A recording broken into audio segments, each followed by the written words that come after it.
Bharatiya Janata party ने bypoll चुनाव को लेकर अपने दोनों उम्मीदवारों पर अपनी सफाई दे दी है। वो दोनों उम्मीदवार मैदान में उतार दिए हैं और सबसे जो कश्मकश थी यहां पर, कश्मकश तो नहीं कहा जा सकता, लेकिन यह कहा जा सकता है कि एक नाम लगने पर एक मोहर की जरूरत थी, वो आज लग गई। नगरोटा कॉन्स्टिट्यूएंसी से आप सब इस वक्त तक इससे परिचित हो गए होंगे कि देवयानी राणा भारतीय जनता पार्टी के टिकट पर नगरोटा से चुनाव लड़ रही हैं। ये सीट पहले भी भारतीय जनता पार्टी की थी देवेंद्र सिंह राणा के नाम पर, और एक बार फिर उसी घर से, देवेंद्र सिंह राणा के घर से देवयानी राणा उतरी हैं, एक बार फिर वो विश्वास लेने के लिए, वो कॉन्फिडेंस लेने के लिए।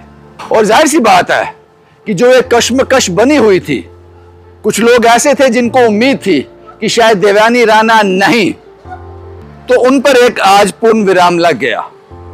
और वहीं दूसरी तरफ जो राज्यसभा के चुनाव होने जा रहे हैं 4 सीटों पर, उस पर 3 सीटों पर भारतीय जनता पार्टी के उम्मीदवार वो आप जानते हो। अब सवाल यह है कि क्या नेशनल कॉन्फ्रेंस और कांग्रेस का कोलिशन अभी तक जिंदा है जम्मू कश्मीर में? क्योंकि उमर अब्दुल्ला साहब ने कह दिया कि नेशनल कॉन्फ्रेंस 4 सीटों पर उन्होंने अपने उम्मीदवार उतार दिए, और उन्होंने यह भी कहा कि हमारा कोलिशन अभी जिंदा है, क्योंकि हमने कहा था कांग्रेस से कि आप भी अपना एक उम्मीदवार उतार दो। कांग्रेस ने मना कर दिया, इसलिए मजबूरी में हमें चौथा उम्मीदवार नेशनल कॉन्फ्रेंस का ही उतारना पड़ा, क्योंकि हम भारतीय जनता पार्टी को इतनी आसानी से जीतने नहीं देंगे, वो जगह खाली नहीं छोड़ेंगे। कांग्रेस ने अपना उम्मीदवार क्यों नहीं उतारा? क्या वाकई नेशनल कॉन्फ्रेंस और कांग्रेस में कोलिशन बाकी है, या कुछ मतभेद हैं, या फिर कांग्रेस ने नेशनल कॉन्फ्रेंस के सामने कुछ और रखा था, कुछ और सुझाव रखा था जिसको नेशनल कॉन्फ्रेंस ने नहीं माना? ये सबसे बड़े सवाल हैं जो राजनीतिक गलियारों में अभी घूम रहे हैं। इस पर स्पष्टीकरण नहीं है, लेकिन जिस बात पर स्पष्टीकरण है वो ये है कि नगरोटा कॉन्स्टिट्यूएंसी,